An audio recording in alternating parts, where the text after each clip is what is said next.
Saya Ilhan Mahda Fikri Hermawan, selaku dari kelompok presentasi analisis dugaan malpraktek Dr. Hon pada kasus operasi intussusepsi ileus tahun 2004.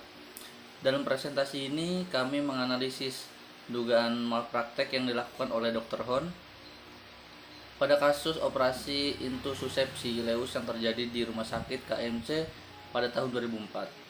Kasus ini menarik untuk dikaji karena melibatkan pasien bayi berusia 16 bulan dengan kondisi malnutrisi berat yang kemudian mengalami komplikasi pasca operasi hingga akhirnya meninggal dunia. Namun kematiannya bukan secara langsung akibat tindakan operasi, melainkan karena penyakit campak di rumah sakit rujukan berikutnya. Tujuan analisis kami adalah untuk memahami apakah tindakan Dr. Hon tersebut telah sesuai dengan standar profesi kedokteran, prinsip etika medis, serta ketentuan hukum yang berlaku.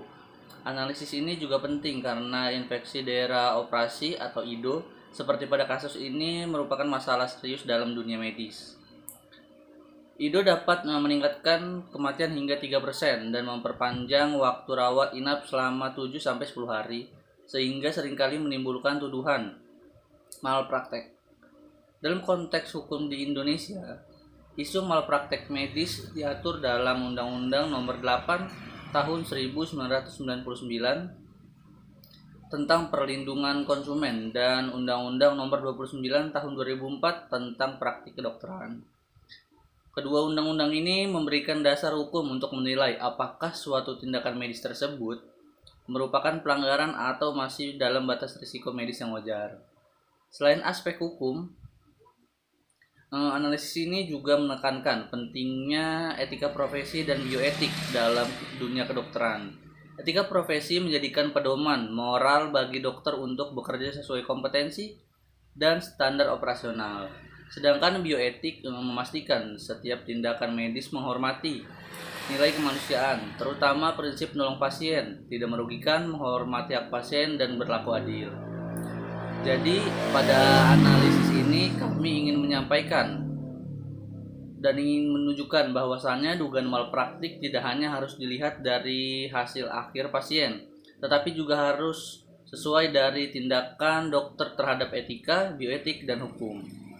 Demikian dari saya, kurang lebih mohon maaf. Selanjutnya akan disampaikan oleh rekan saya yang akan menjelaskan mengenai metode penelitian dan latar belakang kasus secara lebih mendalam. Baik, saya Salwa Maria. Saya ingin menjelaskan metode dan latar belakang kasus. Isi yang disampaikan itu pendekatan penelitian kualitatif, deskriptif, analisis SOP, dan etika. Kronologi kasus bayi 16 bulan dengan intussusepsi ileus, proses operasi komplikasi, hingga meninggalnya pasien karena campak. Yang pertama, pendekatan kualitatif dan kualitatif deskriptif. Pendekatan kualitatif deskriptif digunakan untuk menggambarkan dan memahami fenomena secara mendalam berdasarkan fakta yang terjadi di lapangan, bukan dengan angka atau statistik. Artinya, penelitian menggambarkan situasi apa adanya seperti proses penanganan medis, komunikasi antar tenaga kesehatan, hingga pengambilan keputusan etis.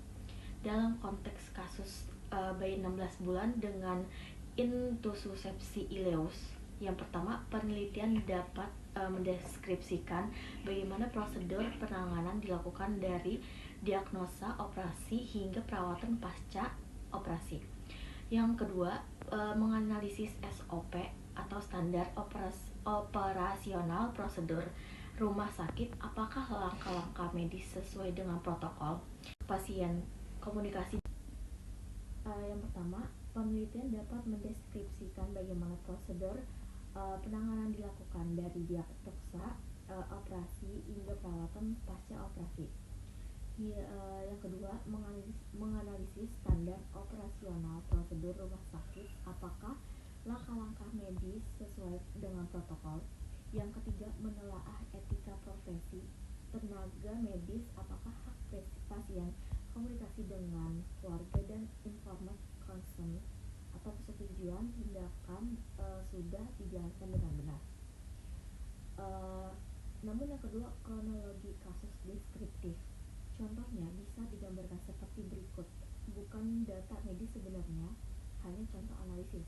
Yang pertama, pasien bayi usia 16 bulan dengan diagnosis intusepsi ileus atau usus masuk ke dalam bagian usus lain sehingga tersumbat.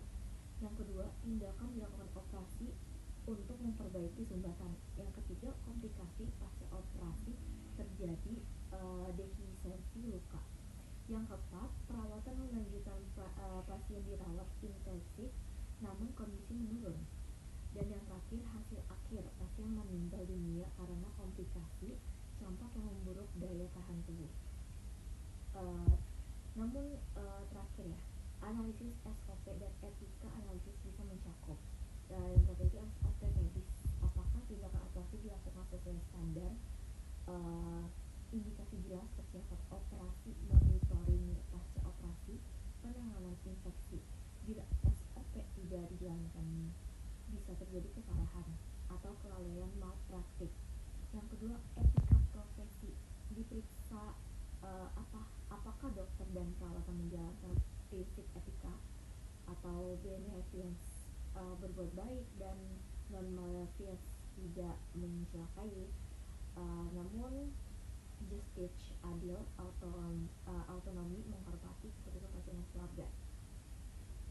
Jadi sekian penjelasan saya dari Salwa Maria, itu akan dilanjutkan oleh rekan selanjutnya.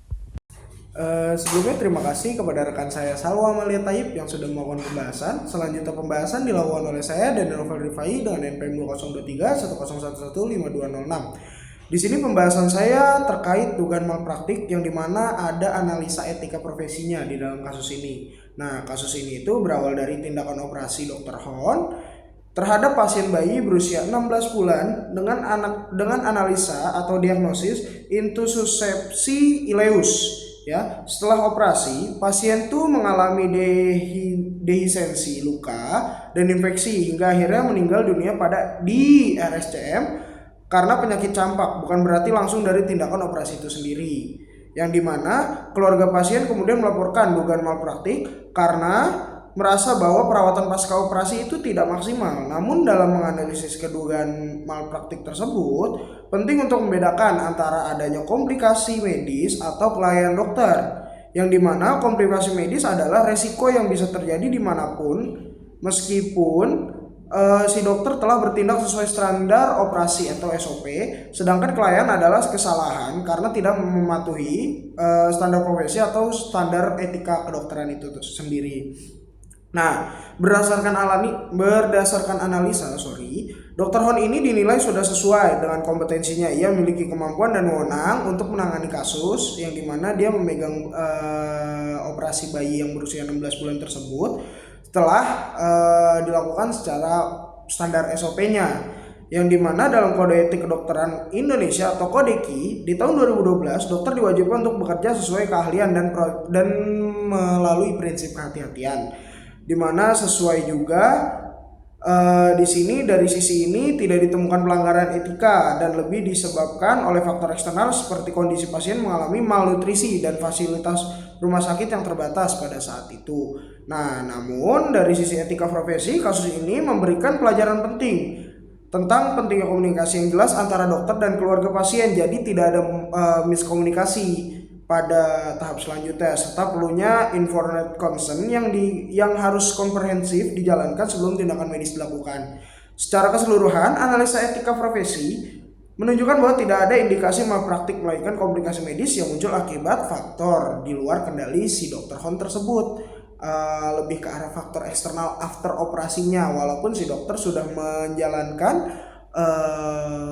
operasi sesuai dengan SOP dan after operasinya itu di rumah sakit tersebut alat-alat terbatas pada saat itu, dan kurangnya komunikasi antara si keluarga pasien dengan si dokter. Terima kasih. Pembahasan selanjutnya akan dilanjutkan oleh teman saya Aditya Maulana Rizky. Ya, terima kasih kepada saudara Dani Novel Rifai. Perkenalkan, nama saya Aditya Rizky Maulana dengan NPM 2023 10115089. Di sini saya akan melanjutkan pembahasan mengenai analisa bioetik dan analisa hukum kedokteran. Analisa bioetik itu terdapat 4 prinsip. Prinsip pertama yaitu beneficence, yang berarti Dr. Hon berusaha menolong sang pasien. Lalu prinsip bioetik yang kedua ada non-malfeasance, yaitu resiko komplikasi bukan merupakan kesalahan. Yang ketiga, adanya autonomi, yang dimaksud dengan autonomi adalah keluarga bebas menentukan perawatan. Yang keempat ada justice. Justice itu adil. Jadi dengan prinsip justice ini harus bersikap adil. Kesimpulan, tindakan memenuhi prinsip bioetik. Lalu dilanjut dengan analisa hukum kedokteran. Analisa hukum kedokteran dengan dasar hukum pasal 1313 dan pasal 1365 BW. Lalu ada Undang-Undang Nomor 29 Tahun 2004. Dilanjut lalu ada Permenkes atau Peraturan Menteri Kesehatan Nomor 290 Tahun 2008. Berdasarkan dasar hukum tersebut, kami dapat penilaian yaitu 1. Tindakan sudah sesuai SOP dan tidak adanya unsur malpraktek. Yang kedua adalah adanya terdapat alasan pembenaran atau alasan pemaaf seperti yang tercantum dalam KUHP. Sekian dari saya. Pembahasan berikutnya akan disampaikan oleh saudari Kaliza Kinanti Putri. Terima kasih. Sekian. Perkenalkan, saya Kaliza Kinanti Putri yang akan melanjutkan dari teman saya. Dan hari ini saya akan membacakan hasil analisis. Dapat disimpulkan bahwa putusan ini bersifat tepat dan proporsional karena kita mengambil dari 3 aspek, yaitu yang pertama saya mengambil dari aspek yuridis. Hakim telah menyatakan alat bukti secara teliti dan mengaitkannya dengan unsur pasal 340 KUHP yang berbunyi menjelaskan bahwa barang siapa dan dengan rencana lebih dahulu merampas nyawa orang lain diancam karena pembunuhan dengan rencana dengan pidana mati atau pidana penjara seumur hidup atau selama waktu tertentu paling lama 20 tahun. Dan yang kedua, saya akan mengambil dari aspek filosofis bahwa tindakan terdakwa mencerminkan hilangnya nilai kemanusiaan sehingga layak dijatuhi hukuman yang berat. Dan yang ketiga pula, saya mengambil dari sisi aspek sosiologis. Keputusan ini menjadi pelajaran penting bagi masyarakat dan aparat penegak hukum tentang pentingnya efek jerah dan perlindungan terhadap nilai kehidupan manusia agar terdakwa tidak mengulangi kesalahan yang sama. Namun, perlu diingat juga bahwa pidana mati tetap menimbulkan perdebatan etik dan HAM. Oleh karena itu, pelaksanaannya harus ditempatkan sebagai upaya terakhir atau yang biasa disebut ultimum remedium bagi kejahatan luar biasa seperti kasus ini. Terima kasih, kurang lebihnya mohon